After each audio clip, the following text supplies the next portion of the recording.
Salve, salve, torcedor! De volta ao canal para falar de Vasco e trazer as últimas informações do Clube Cruz Maltino para você.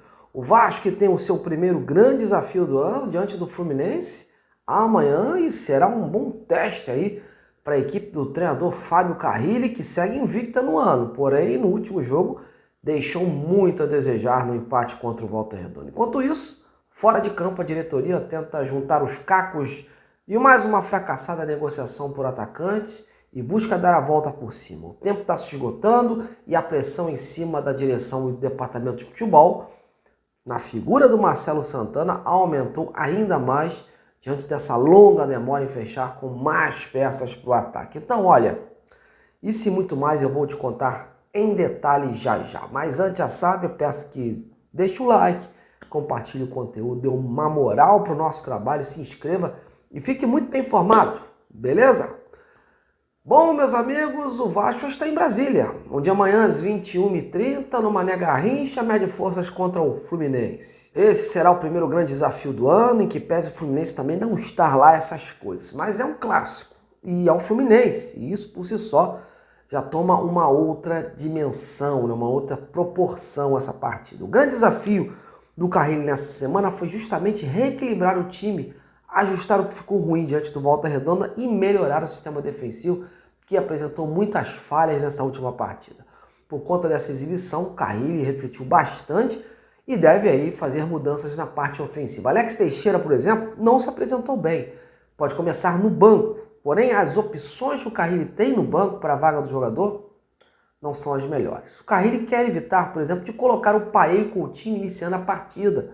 Ele, por hora, prefere escolher aí, né, um dos dois para começar e aí sim, no meio do jogo, usá-los, né, para que possa aí atuar juntos um e o outro. Então, há uma possibilidade do treinador reforçar com isso mais o meio-campo, colocando aí um jogador mais agudo para a posição, de mais pegada e deslocar inclusive o Paulinho, né, para junto do Coutinho ali pisar na área para ajudar o Verratti. Dentro desse cenário, o Hugo Moura aparece até com boas chances para entrar, mas como eu falei, o Carrilli ainda está avaliando a melhor formação, até porque do outro lado tem uma equipe grande também e que precisa da vitória para seguir sonhando com algo mais aí no Carioca ou se manter vivo na competição. O Vasco, por sua vez, hoje ocupa a segunda colocação, mas não pode dar mole, porque os times que estão embaixo, se vencerem, podem ultrapassar o Cruz Maltino ou encostar ainda mais. E o Vasco ainda tem uma sequência importante pela frente. Mas há uma confiança de que o time possa voltar a apresentar um bom futebol, né? Aquele mesmo futebol que iniciou o campeonato sob o comando do Fábio Carrilli e aí buscar a classificação aí para as semifinais, né? Há uma dúvida no tocante à parte médica, né? O Paulo Henrique viajou com o grupo, ele que sentiu dores na coxa na última partida, mas ainda não está 100% confirmado, né, que ele entre desde o início, até porque há todo um cuidado nesse início de temporada para não perder jogadores cedo, né? O Vasco ainda tem outras competições ao longo do ano e foi justamente no Campeonato Carioca do ano passado que perdeu numa tacada só o Paulinho e o Jair. Paulo Henrique vem sendo avaliado, por hora nada sentindo, né? E se estiver bem, entra. Caso contrário, Pumita Rodrigues será o escolhido. A vontade do Carrilli é repetir a equipe, porque ele entende que o Vasco precisa de sequência, o grupo atual precisa disso para poder evoluir, né, no tocante ao entrosamento. Acontece que o Vasco vive um problema crônico no ataque, não tem jogadores de velocidade e com isso fica nesse entra e sai de atletas. O Alex ainda tem chance de seguir no time, mas como a equipe não se comportou bem diante do último compromisso, há essa possibilidade, né, de mudanças ali no companheiro do Verratti. Vamos botar aqui uma provável escalação, mas sempre lembrando que as decisões podem ser mudadas, né, em cima da hora. Léo Jardim, Paulo Henrique ou Pumita, João Victor, Lucas Oliveira, Lucas Piton, Jair, Tietê, Paulinho, Coutinho e aí a dúvida, Alex Teixeira, Hugo Moura, alguma outra surpresa? E no comando do ataque, o Verratti. Vale destacar que mais uma vez o zagueiro Maurício Lemos ficou de fora e era previsível, viu? Fábio Carrilli e sua comissão têm feito um trabalho específico de recondicionamento físico do atleta, que sofreu muitas lesões, né?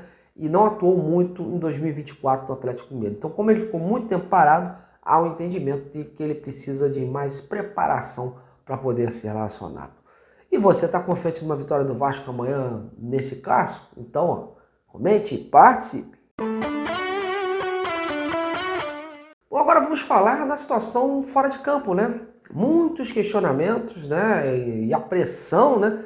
Que a diretoria e o departamento de futebol vem recebendo após os últimos fracassos nas negociações por atacantes, né? E também por conta dessa longa demora na busca por peças ofensivas. O Pedrinho executivo, o Marcelo Santana seguem em silêncio e tentam dar aí uma guinada nessa reta final de janela no tocante à parte ofensiva. O Carrilli tem esperado jogadores de movimentação pelos flancos e até agora o clube só tomou negativa e enfrenta aí sérios obstáculos. Há quem garanta que já existem aí outras negociações em andamento, mas é sem sombra de dúvida um cenário incerto.